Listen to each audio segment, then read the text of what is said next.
സുഹൃത്തുക്കളെ നമസ്കാരമുണ്ട്.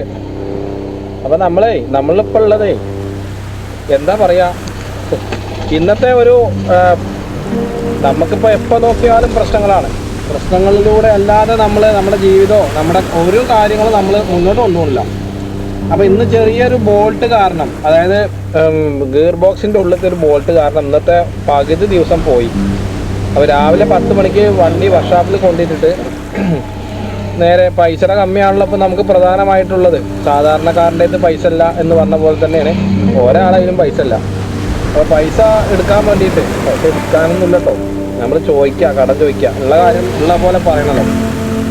പൈസ കടം ചോദിക്കാൻ വേണ്ടി നാട്ടിലേക്ക് വന്ന് അവിടുന്ന് നേരെ നാട്ടിൽ പോയി നേരെ തിരിച്ചു വരുമ്പോൾ ബസ്സിനാണ് വന്നത്.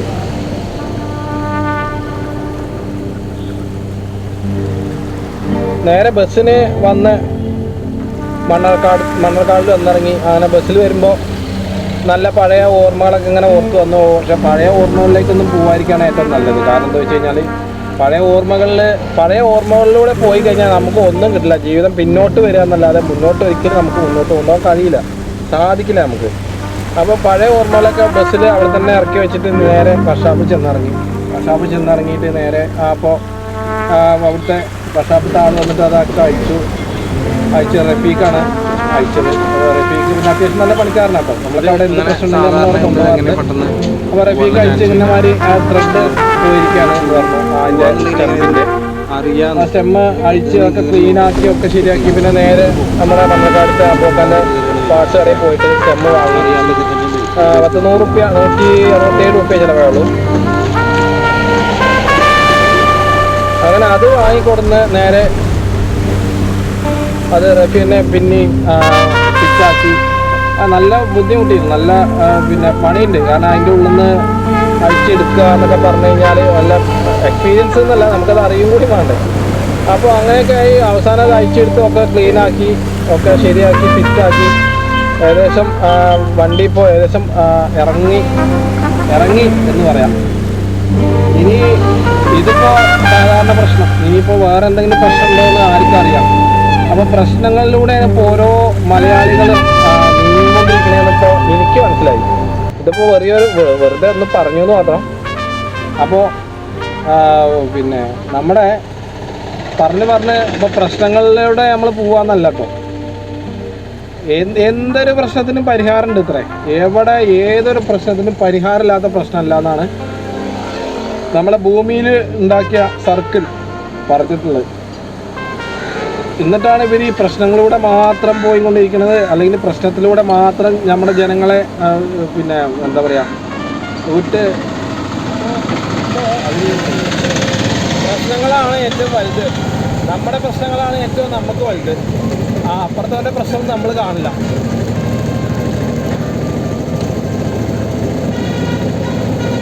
പറയുകയാണെങ്കിൽ നമുക്ക് ഒരു ദിവസം കൊണ്ടോ ഒരു രാത്രി കൊണ്ടൊന്നും നമ്മുടെ ഈ സംസാരം തീരില്ല. അപ്പോൾ ഇന്നത്തെ ഈ പ്രശ്നം കഴിഞ്ഞു. ഇനി നാളെ എന്ത് പ്രശ്നമാണാവോ, അല്ലെങ്കിൽ അടുത്ത സെക്കൻഡിൽ അല്ലെ അടുത്ത മണിക്കൂറിൽ എന്ത് പ്രശ്നമാണാവോ നമുക്ക് വരുന്നൊന്നും അറിയില്ല. ഇപ്പോൾ രാവിലെ 20 റുപ്യക്ക് ഓടിയതാണ്. ഇത്ര നേരമായിട്ട് ആകെ 20 റുപ്യക്കാണ് ഓടിയത്. ഇനിയിപ്പോൾ വൈകുന്നേരത്തെ എന്തെങ്കിലുമൊക്കെ ഓട്ടം കിട്ടുകയാണെങ്കിൽ വലിയ ഉപകാരം എന്നുള്ള രീതിയിൽ രാവിലത്തെ പ്രതീക്ഷ പോയി. രാവിലെ ഇപ്പോൾ വർക്ക്ഷോപ്പിൻ്റെ പണിയും കാര്യങ്ങളൊക്കെ ആയിട്ട് പിന്നെ മണ്ട കാഞ്ഞു എന്ന് പറയാം. അതിലിപ്പോൾ ആകെ ചിലവായത് 200 റുപ്യ വർക്ക്ഷോപ്പിൽ കൊടുത്തു, 167 റുപ്യ അവിടെ പാർട്സ് കടയിലും കൊടുത്തു.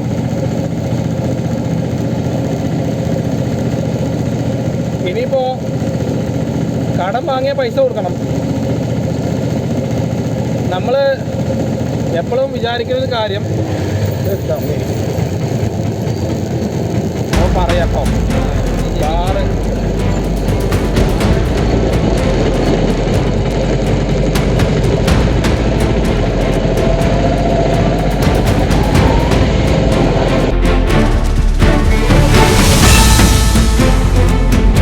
അപ്പോൾ നമുക്കങ്ങനെ ഒരു ലോക്കൽ കിട്ടി 50 റുപ്യ കിട്ടി. അപ്പോൾ നേരെ നമ്മൾ നമ്മുടെ മണ്ണാർക്കാടിക്ക് തിരിച്ചു പോകും. അപ്പോൾ ഇവിടെ ഇത് 12ാം വാർഡാണ്, എതിർപ്പണം. അപ്പോൾ ഇവിടെ ആര് ജയിക്കും എന്നല്ല, LDFിൻ്റെ സ്ഥാനാർത്ഥി സൗമ്യ എന്നിവിടെ കാണുന്നുണ്ട് ഫ്ലക്സിൽ. അപ്പോൾ ഇവിടെ ആദ്യം വരുമ്പോഴേ റോഡുകൾ ഭയങ്കര മോശമായിരുന്നു.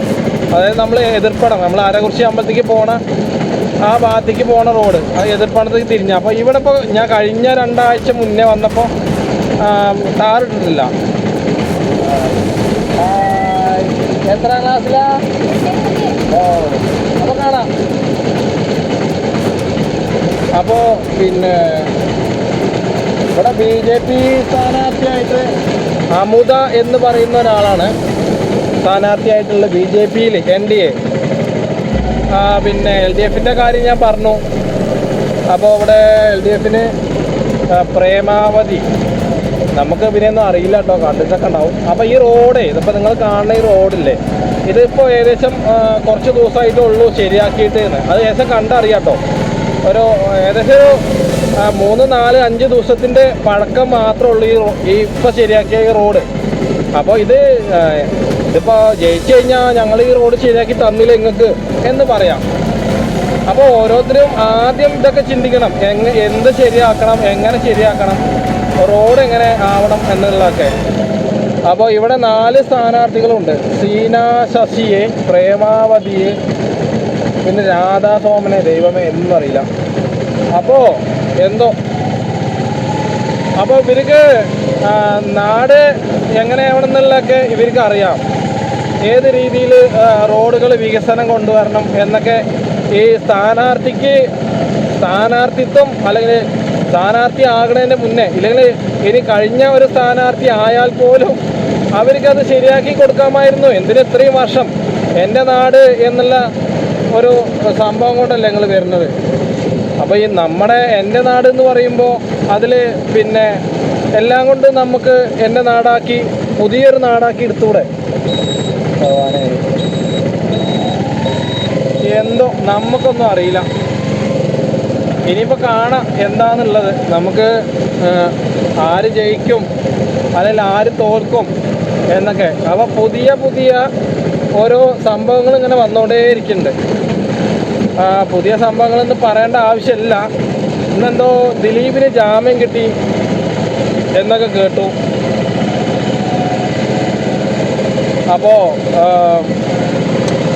ഇന്ന് രാവിലത്തെ ആ ഒരു എന്താ പറയുക, രാവിലത്തെ ആ വണ്ടി കംപ്ലൈൻ്റ് ആയതിനെ തുടർന്നിട്ട് നമുക്ക് പിന്നെ കൂടുതൽ ഭയങ്കര ടെൻഷനായിരുന്നു.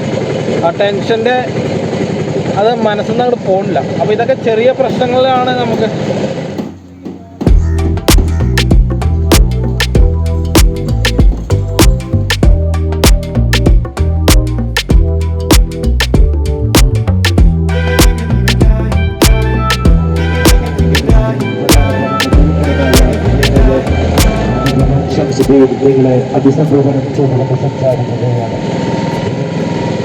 അപ്പോൾ നമ്മൾ അങ്ങനെ വേറൊരു ഓട്ടം കൂടി പോയി. അപ്പോൾ നമ്മളിപ്പോൾ സഞ്ചരിച്ചുകൊണ്ടിരിക്കുന്നത് 18ാം വാർഡ് മണ്ണാർക്കാട് മുനിസിപ്പാലിറ്റി പാറപ്പുറം ആണ്. ഇതൊക്കെ ഇവിടെ ഉണ്ട് സ്ഥാനാർത്ഥികൾ അല്ലേ. അപ്പോൾ ഒരുപാട് സ്ഥാനാർത്ഥികൾ ഇപ്പോൾ ഓരോ വാർഡിലുണ്ട്. ഇപ്പോൾ ആദ്യം എങ്ങനെ ആയിരുന്നില്ല കേട്ടോ, ഇത്രത്തോളം സ്ഥാനാർത്ഥികൾ ഉണ്ടായിരുന്നില്ല. ഒന്നാമത് എന്താ ചോദിച്ചു കഴിഞ്ഞാൽ, ആദ്യം സ്ഥാനാർത്ഥി ആകുക എന്ന് പറഞ്ഞു കഴിഞ്ഞാൽ ചെറിയൊരു നാണം ഉണ്ടായിരുന്നു. നാണം എന്ന് പറഞ്ഞാൽ നമുക്ക് നമ്മുടെ കേരളത്തിൻ്റെ തനിമയാർന്ന നാണാട്ടോ, അല്ലാതെ നാണോ മാനോ എന്നല്ല ഉദ്ദേശിച്ചത്. അപ്പോൾ ഇപ്പോൾ അങ്ങനെ ഒരു മടി ആർക്കുമില്ല.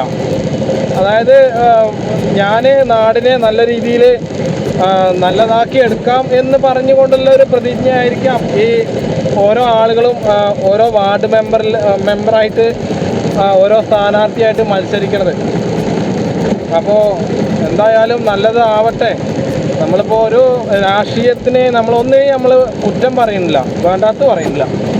കാരണം പറഞ്ഞിട്ട് നമുക്കിപ്പോൾ ഒന്നും കിട്ടില്ല. പക്ഷേ നമ്മൾ കാണുന്നത്, അതായത് നല്ലത് ചെയ്യുമ്പോൾ നമുക്ക് നല്ലത് ചെയ്യാനുള്ളൊരു അല്ലെങ്കിൽ നല്ലത് പറയാനുള്ളൊരു മനസ്സും കൂടിയും വരും. അപ്പോൾ നമ്മൾ നല്ലത് പറയും. മോശം കണ്ടു കഴിഞ്ഞാൽ നമ്മൾ മോശം തന്നെ പറയും. അതിപ്പോൾ നിങ്ങളും അങ്ങനെ തന്നെയല്ലേ, എന്തപ്പോൾ ഞാൻ മാത്രം പ്രത്യേകത എന്നാണ്. അപ്പോൾ ഇവിടെയൊക്കെ ഓരോ രീതിയിൽ ഇപ്പോൾ മൊത്തം ഇലക്ഷൻ ചൂടാണ്. ഇലക്ഷൻ്റെ ആര് ജയിക്കും എന്നുള്ള രീതിയിലാണ് ഇപ്പോൾ നടക്കുന്നത് എല്ലാവരും. അപ്പോൾ പൊതുവെ ആദ്യം പറഞ്ഞ പോലെ ഇപ്പോൾ ഈ നമ്മുടെ ഈ LDF സർക്കാർ വന്നതിന് ശേഷം ജനങ്ങൾക്ക് വോട്ടിനോടുള്ള വിശ്വാസം പോയി. കാരണം നമ്മുടെ പിന്നെ മോദി, അതായത് താമര ബീഹാറിലുണ്ടായ പോലെ വോട്ട് ചോരി ഇനിയിപ്പോൾ ഒന്നും പറയാൻ പറ്റില്ല. എന്താണ് ഇനി വോട്ട് കക്കുവോ അല്ലെങ്കിൽ വോട്ട് ഏതെങ്കിലും രീതിയിൽ പോവോ എന്നുള്ളതൊക്കെ, അല്ലെങ്കിൽ എങ്ങനെ ആയിരിക്കും എന്നൊക്കെ ഭയങ്കര ആശങ്കയാണ് ഇപ്പോൾ. അത് എങ്ങനെ പറയണമെന്നറിയില്ല. എങ്ങനെ പറഞ്ഞാലും അത് അവസാനം എത്തുമ്പോൾ നമുക്ക് ഏകദേശം മനസ്സിലാവും. അപ്പോൾ ശരി, നേരെ ടൗണിലേക്ക് പോകണം. എന്തൊക്കെ ഞാൻ പറഞ്ഞതെന്ന് എനിക്ക് തന്നെ ഓർമ്മയില്ല സത്യം പറഞ്ഞാൽ. പിന്നെ രാവിലത്തെ പണ്ടാരക്കെട്ട് പണ്ടാര പോയിട്ട് കാരണേ പറ്റങ്ങോട്ട് ഉള്ള ഓർമ്മയും കൂടി അത് പോയി പറഞ്ഞാൽ എന്ത് വന്നാലും UDF കൊണ്ടുപോകും, അത് യാതൊരു സംശയവുമില്ല. കാരണം അത്രയും ആളുകളുണ്ട് ഇവിടെ. മുസ്ലിം ലീഗിൻ്റെ ഒരു ഭരണം കൂടിയാണ് മണ്ണാർക്കാട്. ആ വികസനം എന്ന് പറയുമ്പോൾ വികസിപ്പിക്കാൻ ഇവിടെ ഒന്നും കൊണ്ടുവന്നിട്ടില്ല. ഒക്കെ വാട്സപ്പിലും ഫേസ്ബുക്കിലും മാത്രമാണ് വികസനം കൊണ്ടുവന്നിട്ടുള്ളത്. ഒക്കെ ഇനിയിപ്പോൾ നമ്മുടെ ഇവിടുത്തെ MLA അല്ല മറ്റേ മുനിസിപ്പാലിറ്റി ചെയർമാന് ഇനി ജയിച്ചു കഴിഞ്ഞാൽ എന്താണാവോ ചെയ്യാൻ പോകുന്നതെന്ന് അറിയില്ല. ഏകദേശം 167 കോടി റുപ്യ നമ്മുടെ മണ്ണാർക്കാടിന് വേണ്ടിയിട്ട്, വികസനത്തിന് വേണ്ടിയിട്ട് ഇവിടെ കൊണ്ടുവന്നിട്ടുണ്ട്. അപ്പോൾ ഇതിലിപ്പോൾ അവർ ആകെ ചിലവാക്കിയിട്ടുള്ളത് 66 കോടിയാണ്. ബാക്കി പൈസ അവരുടെ കയ്യിലുണ്ട്. പക്ഷെ അത് എന്താണ് ചെയ്യണത്, അല്ല എന്താണ് അവർ അതുകൊണ്ട് ഉദ്ദേശിക്കുന്നത് എന്നും അറിയില്ല. എന്തായാലും നമുക്ക് കാത്തിരുന്ന് കാണാമെന്ന്. പൈസ മറ്റുള്ളവരുടെ കയ്യിലാവുമ്പോൾ നമുക്കിപ്പോൾ അവരിൽ നിന്ന് ചോദിച്ചാൽ അവർ തരില്ല, അത് ഉറപ്പാണ്. അപ്പോൾ ചോദിക്കാനും പോകില്ല. നമ്മളിവരെന്താ ചെയ്യാമെന്ന് കാണട്ടെ അല്ലേ. നമുക്ക് പിന്നെ എങ്ങനെ ഇതേപോലെ എന്തെങ്കിലുമൊക്കെ മിണ്ടിയും പറഞ്ഞുകൊണ്ട് പോവാന്ന്, അതൊക്കെ തന്നെയല്ലേ ജീവിതത്തിൽ നടക്കുള്ളൂ. ഇതിപ്പോൾ എനിക്ക് മുന്നേ നിങ്ങളാണ് മരിക്കണമെങ്കിൽ എന്ത് ചെയ്യും ഒന്നും പറയാൻ പറ്റില്ല മനുഷ്യന്മാരുടെ അവസ്ഥയിൽ.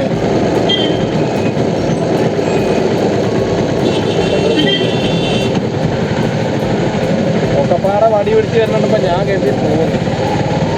ഈ ആളുകൾക്ക് ഒന്നാമത് തീരെ ശ്രദ്ധയില്ല. കാരണം നമ്മൾ ബാക്കിൽ വരുന്ന വണ്ടികൾക്കും കൂടി ചിലപ്പോൾ ഇത് ഓർമ്മയിലായിരിക്കില്ല വരിക. നമ്മൾ ചവിട്ടിക്കഴിഞ്ഞാൽ ബാക്കിൽ പടപടപടയെന്ന് ഒന്ന് അടി കിട്ടും. പിന്നെ നമ്മളവിടെ ഞൊണ്ടിനായം പറഞ്ഞിട്ടോ ആൾക്കാരെ വഴിക്ക് പോയിട്ടുണ്ടാവും. അപ്പോൾ ഇതൊക്കെയാണ് ഇലക്ഷൻ വരുന്നതിന് മുന്നേ, ഈ പ്രചരണങ്ങൾ നടത്തുന്നതിന് മുന്നേ നിങ്ങളൊന്ന് ആളുകൾക്കൊരു പൊതുബോധം കൊടുക്കണം. റോഡിൽ എന്തൊക്കെയാണ് ചെയ്യേണ്ട കാര്യങ്ങൾ എന്നൊക്കെ.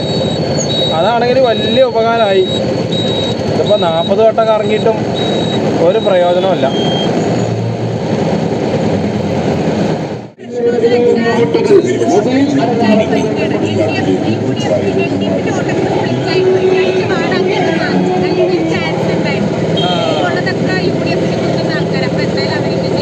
അവിടെ കൂടുതൽ ആരാ അധികം നിങ്ങളുടെ ഏരിയയിൽ?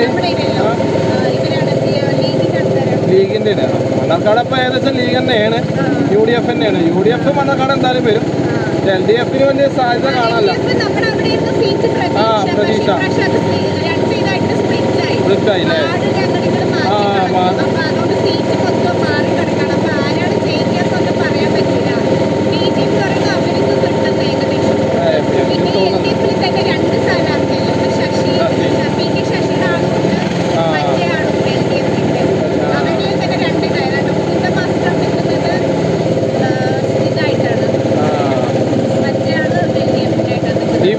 ഫുട്പാലത്തിനൊക്കെ അപ്പുറത്താണ് അതോ ഇതിലാണോ? ഇതിലാണ്, നിങ്ങളുടെ വാർഡിലാണല്ലേ? അതല്ലേ?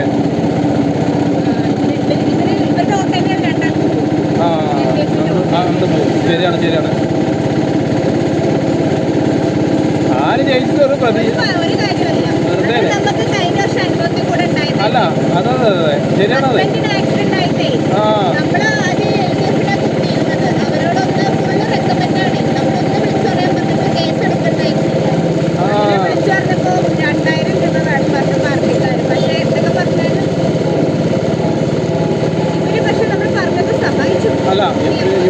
സഹായമുണ്ട് തീർച്ചയായിട്ടും. ഞാൻ എനിക്ക് വല്ല വിശ്വാസം തന്നെയാണ് UDF. ഞാനും അതല്ലേ എന്തോ BJP വന്നാൽ പോയി, ഉറപ്പാണത്. ഇവര് പറയുന്ന വാഗ്ദാനങ്ങളൊന്നും അല്ല, ഒരിക്കലും വിശ്വസിക്കരുത്. എന്ത് ചെയ്യണേ ഒരു തേങ്ങയും ചെയ്യില്ല, വെറുതെ. അരുൺകുമാർ ജയിച്ചാൽ അത്യാവശ്യം കാര്യങ്ങൾ മണക്കാടുണ്ടാവും, നടക്കുന്ന എൻ്റെ പ്രതീക്ഷ. അതിപ്പോ ഈ ഭരണം കൊണ്ടാണ് ഇപ്പോൾ UDF-നൊന്നും ചെയ്യാൻ പറ്റാത്തതേ, അല്ല ഇവരെ പറഞ്ഞിട്ട് കാര്യമില്ല. ശരി, താങ്ക് യു. അപ്പോൾ ഇതിപ്പോ അങ്ങനെ നമ്മൾ അവിടുന്ന് ഇങ്ങോട്ട് പോന്നു. അപ്പോൾ നമ്മളിപ്പോൾ മുക്കണ്ണത്താണ്. അപ്പോൾ ഇവിടെ ഇപ്പോൾ പറയുന്നത് കേട്ടില്ലേ, അത് അവിടുത്തെ ഒരു വാർഡിലെ ഒരു വോട്ട് ചെയ്യണ ഒരാളാണ്. അപ്പോൾ അവർ പറയുന്നതും കൂടി നിങ്ങൾ കേട്ടിട്ടുണ്ടാവും. ഇതൊക്കെയാണ് അവർ വന്നാലോ ഇല്ലെങ്കിലും. പക്ഷേ ഇവിടെ അരുൺകുമാർ വരികയാണെങ്കിൽ, UDF-ന് അരുൺകുമാർ വന്നാൽ തീർച്ചയായിട്ടും ഇവിടുത്തെ ചെറുപ്പക്കാർക്ക്, യുവത്വങ്ങൾക്ക് അത്യാവശ്യം നല്ല രീതിയിൽ സമാധാനത്തോടു കൂടിയിട്ട് ഉള്ള ജോലി, അങ്ങനെ പല എൻ്റർടൈൻമെൻറ്റ്, അങ്ങനെ പല രീതിയിലുള്ള ആവശ്യങ്ങൾ നമുക്ക് തീർച്ചയായിട്ടും ഇവിടെ ഉണ്ടാവും. എന്തായാലും ഞാൻ കൂടുതൽ രാഷ്ട്രീയത്തിൻ്റെ കാര്യം പറഞ്ഞ് വെറുപ്പിക്കുന്നില്ല. അപ്പോൾ നമുക്ക് പുതിയ വാർത്തകളൊക്കെ ഇങ്ങനെ വരുമ്പോൾ നമ്മുടെ ഈ പഴയ വാർത്തകൾ നിങ്ങളതിൽ കളയരുത്.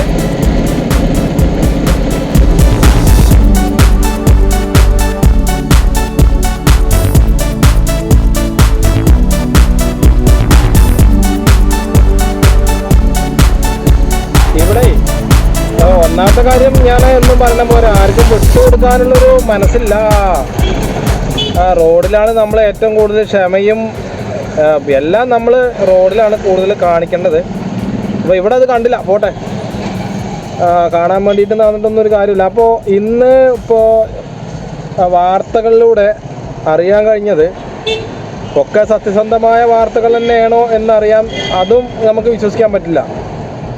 ദിലീപിൻ്റെ മോചനം, 8 വർഷത്തോളം 85 ദിവസം മൂപ്പര് ജയിലിൽ കടന്നു. അത് ഭയങ്കര ബുദ്ധിമുട്ടുള്ള കാര്യം തന്നെയാണ്. പിന്നെ ഒരു നടിയെ ആക്രമിച്ചു എന്നതിൻ്റെ പേരിൽ ഗൂഢാലോചനകൾ ഒരുപാട് നടന്നിട്ടുണ്ട്.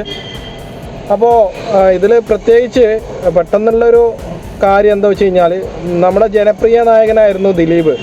നമ്മൾ മൂപ്പരെ സിനിമ കാണാത്തതായിട്ട് ചുരുക്കമാണ്. ഒരുപാട് നല്ല കോമഡി, പഴയ 90 കാലഘട്ടത്തിലേക്ക് ആ സിനിമകൾ ഭയങ്കര കോമഡി ഉള്ളതും ഓർത്തോർത്ത് ചിരിക്കാനുള്ളതും ഒരുപാട് നല്ല നല്ല അനുഭവങ്ങളൊക്കെ ഉള്ളൊരു നടനായിരുന്നു ദിലീപ്. ജനപ്രിയ നായകൻ എന്ന് പ്രത്യേകിച്ച് എടുത്തു പറയേണ്ട ആവശ്യമില്ല. അപ്പോൾ അങ്ങനത്തെ ഒരാൾ പിന്നെ ഒരു നടിയെ ആക്രമിക്കുക പറഞ്ഞു കഴിഞ്ഞാൽ ഒരു പെട്ടെന്ന് ആർക്കും ഉൾക്കൊള്ളാൻ പറ്റാത്ത രീതിയിലുള്ളൊരു കാര്യം തന്നെയാണ്. അപ്പോൾ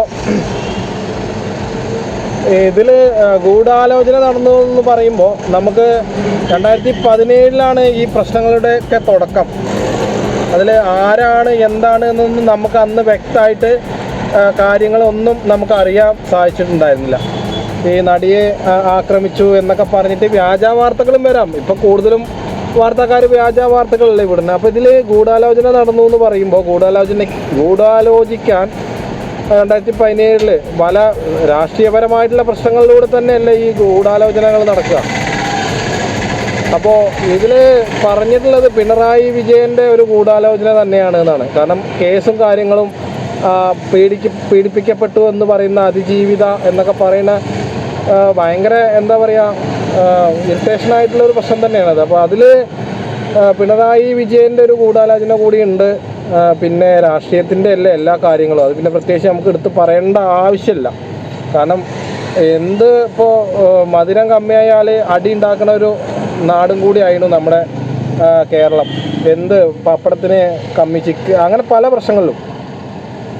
അപ്പോൾ ഇത് 2017 തുടങ്ങിയ പ്രശ്നം എല്ലാവരുടെയും ഒരു പ്രാർത്ഥനയും കൊണ്ട് ഇന്നിപ്പോൾ ദിലീപിനെ 6 പേരിൽ നിന്ന് ദിലീപിനെ ഒഴിവാക്കി. അത് കോടതി നല്ല ഒരു അഭിനന്ദനങ്ങൾ പറയുകയാണ്. കാരണം നമുക്കിപ്പോൾ ഇവരാര് പിന്നെ പുറത്തേക്ക് വന്നാലും അകത്ത് കടന്നാലും നമുക്കിപ്പോൾ ഒരു പ്രശ്നമില്ല. പക്ഷെ എന്നിരുന്നാലും സത്യത്തിൻ്റെ ഒരു മുഖം എന്ന് പറയുന്നത് വലിയൊരു വികൃതമായ മുഖമാണ്. നുണയ്ക്കാണ് ഏറ്റവും കൂടുതൽ ഭംഗിയുള്ളത് ഇപ്പോൾ. അപ്പോൾ സത്യത്തിൻ്റെ മുഖം തെളിഞ്ഞു, കോടതിക്ക് അറിയാമായിരുന്നു. പക്ഷേ ഇതൊക്കെ ഉള്ളിലൂടെയുള്ള പിന്നെ ആഭ്യന്തരത്തിൻ്റെ ഒരു കളിയും കൂടി ഇതിലുണ്ടെന്ന് ഞാൻ അന്ന് പറഞ്ഞിട്ടുണ്ടായിരുന്നു. ഇത് അന്നേ അറിയായിരുന്നു നമുക്ക് എല്ലാവർക്കും, ഇത് ഉള്ളിൽക്കടലിലെ കളി ഉണ്ട് എന്നുള്ളതൊക്കെ. അതൊക്കെ എല്ലാവർക്കും അറിയാവുന്ന കാര്യം തന്നെയാണ്. ഇപ്പോൾ നമ്മുടെ രാഹുൽ മാങ്കൂട്ടത്തിൻ്റെ കാര്യം അതേപോലെ തന്നെയാണ്, നമ്മുടെ ഉമ്മൻചാണ്ടി സാറിൻ്റെ കാര്യം അതേപോലെ തന്നെയാണ്. ഒക്കെ ഗൂഢാലോചനയാണ്.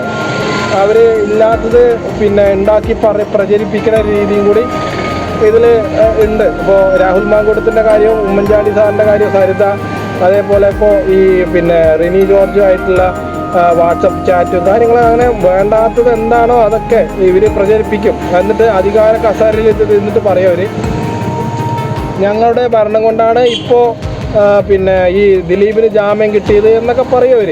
ഇനിയിപ്പം പറയാതിരിക്കില്ലല്ലോ. ഇപ്പോൾ റോഡ് നന്നായ സംസ്ഥാന സർക്കാരിൻ്റെ എന്ന് പറയും, റോഡ് കേടുവന്ന് പൊളിഞ്ഞ് ഏതെങ്കിലും വണ്ടി ആക്സിഡൻ്റ് ആയിട്ട് അപകടത്തിൽപ്പെട്ട് 2-3 ആൾക്കാർ മരിച്ചു കഴിഞ്ഞാൽ വേഗം പറഞ്ഞെന്താ വെച്ച് കഴിഞ്ഞാൽ അത് കേന്ദ്ര സർക്കാരിൻ്റെ കുഴപ്പമാണെന്ന് പറയും. അപ്പോൾ അങ്ങനെ ഇവർ ആൾക്ക് ഇപ്പോൾ എന്താ പറയുക, ഓന്ത് നിറം മാറാനും കൂടി അതിന് കുറച്ച് സമയം വേണം. എന്നിരുന്നാലും ഇവിടുത്തെ സർക്കാർ ഓന്തിനേക്കാളിലും വേഗത്തിലാണ്. അപ്പോൾ ഇത് ശരിക്കും എല്ലാം കൊണ്ടും ഗൂഢാലോചന തന്നെയാണ്. ഇപ്പോൾ ഇനി നടക്കാൻ പോണത്, ഇപ്പോൾ ഇലക്ഷൻ കഴിയാൻ കുറച്ച് ദിവസമുള്ളൂ. ഇപ്പോൾ അതും കൂടി ഇനി എന്തൊക്കെ രീതിയിലാവും ഗൂഢാലോചിക്കുക എന്നും കൂടി നമുക്ക് ഒരു പിന്നെന്താ പറയുക, ഒരു പ്രതീക്ഷയില്ല. ഏത് രീതിയിൽ എത്തുന്നു ഒരു പ്രതീക്ഷയില്ല. ഞാൻ ഇപ്പോൾ ആളുകളുടെ അഭിപ്രായം ഇതൊക്കെ കേട്ടു കഴിഞ്ഞപ്പോൾ പ്രത്യേകിച്ച് നമ്മൾ ഈ വാർത്താക്കാരെ പോലെ നടന്നിട്ട് ആൾക്കാരെ വെറുപ്പിക്കണ്ടല്ലോ എന്ന് കരുതിയിട്ടാണ്. മോശം പറയും നല്ലതും പറയും. ചിലപ്പോൾ അടിയും കിട്ടും. കാരണം ഇവർ ഈ LDFൻ്റെ പിന്നെ വികസനം കൊണ്ട് ചിലപ്പോൾ നമ്മൾ അവരടുത്ത് ചോദിക്കാൻ പോയി കഴിഞ്ഞാൽ ചിലപ്പോൾ നല്ല തെറി കേൾക്കും. അങ്ങനെ പല സിറ്റുവേഷനും ഇവിടെ ഉണ്ടായിട്ടുണ്ട്. പക്ഷെ അതൊന്നും ആളുകൾ വീഡിയോ എടുക്കുന്ന ആൾക്കാർ ഇപ്പോൾ പ്രചരിപ്പിക്കുന്നില്ല. അവരാന് തെറി കേൾക്കുമ്പോൾ അല്ലെങ്കിൽ ചീത്ത പറയുമ്പോൾ നമ്മളത് പബ്ലിസിറ്റി ആക്കാൻ ശ്രമിക്കില്ല, നാണക്കടല്ലേ. അപ്പോൾ ആ രീതിയിലുള്ള കാര്യങ്ങളൊക്കെയാണ് ഇപ്പോൾ വന്നുകൊണ്ടിരിക്കുന്നത്. എന്തായാലും എന്തോ ആയിക്കോട്ടെ, നമുക്കിനിപ്പോൾ ഒരാൾ ജയിച്ചാലും മറ്റാൾ തോറ്റാലും നമുക്കിപ്പോൾ പ്രത്യേകിച്ച് സന്തോഷമില്ല. ജയിക്കണതും തോൽക്കണതും ഒക്കെ അവർക്ക് വേണ്ടിയിട്ടാണ്. നമുക്ക് വേണ്ടി, ജനങ്ങൾക്ക് വേണ്ടിയിട്ട് ഇപ്പോഴത്തെ ഈ 10 വർഷത്തെ സർക്കാർ ഒന്നും കഷ്ടപ്പെട്ടിട്ടില്ല. പല കാര്യങ്ങളും ഈ ഇലക്ഷൻ കഴിയുന്നതിൻ്റെ മുന്നേ ചർച്ച ചെയ്യേണ്ട വിഷയങ്ങളാണ്. അപ്പോൾ അതൊക്കെ എന്താ വെച്ച് കഴിഞ്ഞാൽ ഇതും പിന്നെ ഒരു അജണ്ടയാണ്. ഏത് ശബരിമല കൊള്ള, രാഹുൽ മാങ്കൂട്ടത്തിൻ്റെ വിഷയങ്ങൾ, അങ്ങനെ സർക്കാർ എന്തൊക്കെ ഉണ്ടാക്കിയിട്ടുണ്ടോ അതൊക്കെ, വേണ്ടാത്ത രീതിയിൽ എന്തൊക്കെ ചെയ്ത് കൂട്ടിയിട്ടുണ്ടോ അതൊക്കെ മറപ്പിക്കാനായിട്ട് മലയാളികളുടെ മുന്നിൽ വാർത്താക്കാരായിട്ട് വരികയാണ്. അത്ര മാത്രം നിങ്ങൾ ചിന്തിച്ചാൽ മതി. ഇതിൽ വേറെ ചിന്തിക്കേണ്ട ഒരു ആവശ്യമില്ല. അപ്പം നിങ്ങൾ എന്ത് ചെയ്യണമെന്നറിയോ, LDF എന്നുള്ളത് എല്ലിൻ്റെ ഭാഗത്ത് U എന്നാക്കിയിട്ട് UDFന് നിങ്ങൾ കോൺഗ്രസ്സിന് വോട്ട് ചെയ്യുക. അവരിനി എന്ത് പൊട്ടത്തരം ചെയ്താലും നമുക്ക് സഹിക്കാവുന്നത് അപ്പുറം അവർ എന്തായാലും ചെയ്യില്ല. അപ്പോൾ പരമാവധി ഞാനിപ്പോൾ എൻ്റെ ഒരു ശുപാർശ പറയല്ല, പക്ഷേ LDF വന്നിട്ട് ഇനിയൊരു മാറ്റം വരില്ല, ഒരു വികസനം വരില്ല. ഇവിടെ മണ്ണാർക്കാട് എന്തായാലും കോൺഗ്രസിന് തന്നെയാവും വിജയം, UDFന് തന്നെയാവും വിജയം. കാരണം അത്രയും ആളുകളുണ്ട്. എന്തായാലും നമുക്കിനി അതിനെക്കുറിച്ച് പറഞ്ഞ ഒരു കാര്യം,